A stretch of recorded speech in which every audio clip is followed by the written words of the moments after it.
Hello, Morongo Basin, and listeners around the world online at Z107.7 FM.com. Here is the Z107.7 Local News for Wednesday, March 26th, 2025. A man was arrested for investigation into sexual battery by restraint at Lucky Park in 29 Palms. On Monday at around 6 p.m., a victim contacted the San Bernardino County Sheriff's Department to report an incident of sexual battery. The victim told deputies that they met the suspect, identified as Guillermo Machado, a 19-year-old resident of 29 Palms, on a dating app. The victim told deputies that they agreed to meet Machado in person at Lucky Park, and during that encounter, Machado touched and attempted to touch the victim's private parts.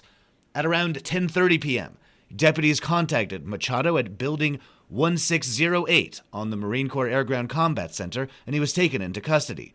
Guillermo Machado was arrested for investigation of sexual battery by restraint and has since been released on bail. A manhunt for a convicted felon with a weapon ended in a helicopter pursuit in the mountain area of Yucca Valley. On Sunday at 10:30 a.m., San Bernardino County Sheriff's deputies located a 28 Chevrolet Colorado, which had been previously documented as belonging to a wanted person, driving near the intersection of Old Woman Springs Road and Crestview Road in Yucca Valley.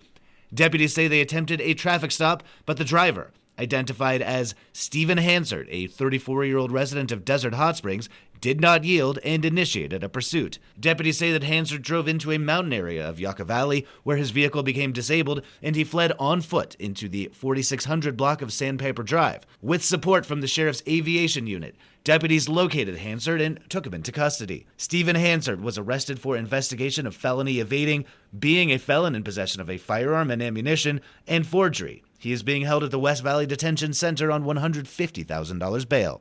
Last night, the 29 Palms City Council explored rezoning, confirmed support for roadside food vendors, and streamlined reimbursements from private developers. But concerns about the Tourism Business Improvement District dominated the evening meeting. Reporter Heather Clisby was there. The 29 Palms City Council got another earful about the Tourism Business Improvement District last night in an otherwise low-key meeting. No matter the business at hand, the TBID resurfaced again and again. Concerns around a lack of transparency, outreach efforts to stakeholders, its effectiveness in promoting the city, the event grant process, and the board itself. Council heard the concerns, though no action was made. Community Development Director Keith Gardner noted that several property owners had inquired about rezoning an area east of Adobe Road for light industrial and business park uses, such as self-storage and auto repair. Council directed Gardner to conduct a study, with Mayor Stephen Bilderain emphasizing coordination with the Marine base. Council granted City Manager Stone James the authorization to sign agreements on behalf of the city for reimbursements from private developers who require environmental impact reports for their projects. On the first day of 2019, Statute SB 946 came into effect, which decriminalized street vending in California. The new law enabled official permitting while referring to vendors as, quote, micro-entrepreneurs. Council echoed that support by approving that the city joins the San Bernardino County Department of Public Health Environmental Health Services Street Vendor Collaboration Program to standardize procedures and promote food safety. City Manager Stone James announced that the long-awaited strategic planning session will be held on Friday, April 4th at 5 p.m. in Council chambers, with a full workshop on Saturday, April 5th at 10 a.m., with a location to be determined. Residents are encouraged to attend both to have a say in shaping the city's future. Reporting for Z107.7, I'm Heather Clisby. The Yucca Valley Planning Commission has a new chairman. Here is reporter Adeline J. Wells with more from last night's meeting. The Yucca Valley Planning Commission meeting began with the annual chair transition. Former Vice Chair Alejandro Vasconcelos was appointed to be chair for the next year, with Commissioner Matthew Thomas serving as the new vice chair. Former Chair Gerard Noonan stepped down from his role. Chair Vasconcelos thanked him for his service and looked ahead at the year to come. The commission then considered an exterior color change application for a commercial building at 56945 29 Palms Highway, occupied by Taqueria El Comandante. The building is currently painted gray and black. The applicant requests to change the main exterior color to orange, with roof trim and decorative shutters to be painted red. The rendering provided by the applicant only features one side of the building without any signage or landscaping, and neither the red nor orange hues are in the adopted color palette. After deliberation, the Commission moved to continue the item to the next meeting, requesting that the applicant provide additional renderings that include multiple perspectives with signage, landscaping, and color options in the approved color palette. Lastly, the Commission received the Land Development Update. Town staff is conducting a plan check for a wing stop to go near Stater Brothers East. They are evaluating whether the project requires any land use permits. The Vertical Bridge Monopine project has indicated they would like to hold community outreach meetings next week. Reporting for Z107.7, this is Adeline J. Wells. The Basin Transit Board of Directors holds their regular meeting Thursday to elect new board officers and recognize the employee of the quarter. They will consider board member stipends, a short-range transit plan, and review their policy for suspending riders for misconduct. The Basin Transit Board of Directors meeting is open to the public and begins at 5 p.m. tomorrow at their Operations Center located at 62405 Verbena Road in Joshua Tree. The Yucca Valley Animal Shelter has been under public scrutiny in recent weeks, and now former employees are speaking out. Here is reporter Adeline J. Wells with more.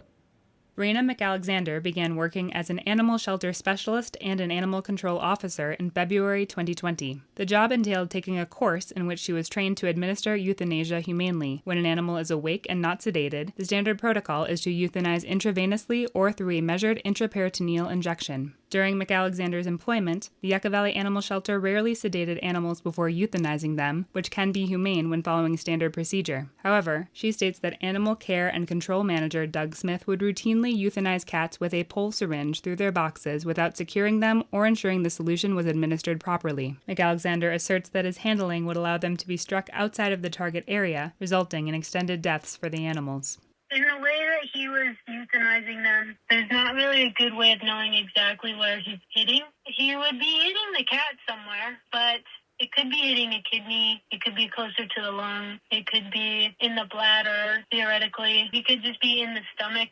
Because of the number of times I was there and found cats later that were not fully euthanized, I very strongly suspect that there were many times he was not in the appropriate location with his injection. McAlexander argues that Smith's method not only deviates from the standard, but also that his method is inhumane. There are places you can humanely inject euthanasia solution where they go quickly, so it would be considered humane. But if you are blindly injecting euthanasia solution into an animal, not even seeing where it's going, and then just leaving it there, that is inhumane. McAlexander voiced her complaints to Human Resources and Risk Manager Deborah Bradenbach-Sterling during her employment with the shelter, but did not see resolution. She quit the shelter in July of 2021, citing compassion fatigue as the reason for her departure. McAlexander requested an exit interview with Bradenbach-Sterling and Deputy Town Manager Shane Stuckel, during which she again voiced her grievances about Smith's management and methods that deviated from standard protocol.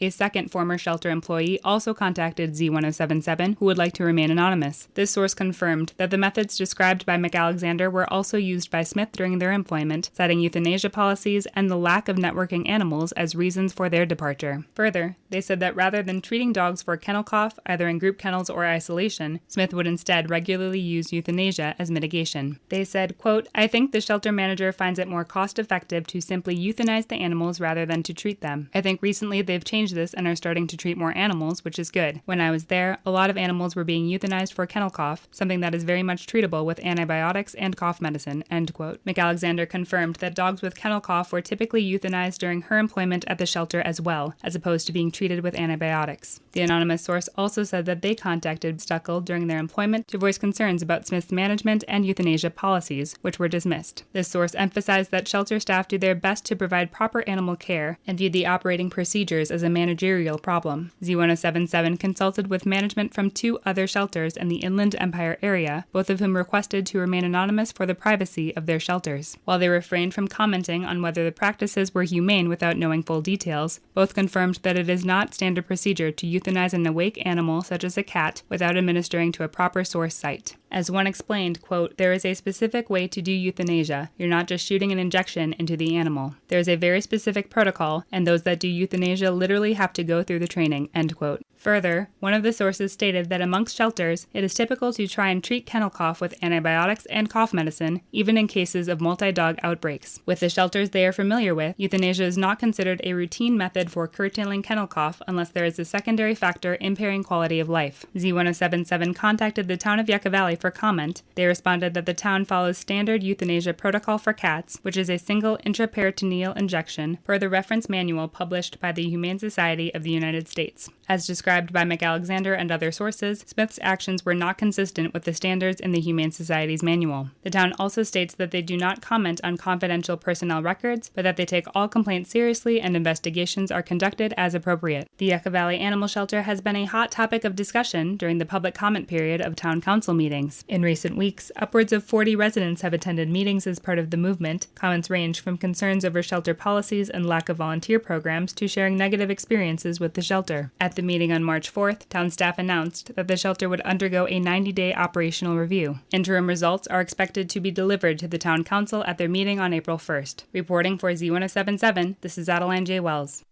That's our local news. Hear local news 7 times a day, 7 days a week at 7, 8, 9, noon, 4, 5, and 6. If you hear about news happening, let us know. Email us at tips@z1077fm.com. Reporting for the Morongo Basin News Leader, the award-winning Z107.7 Local News, I'm News Director Jeff Harmatz.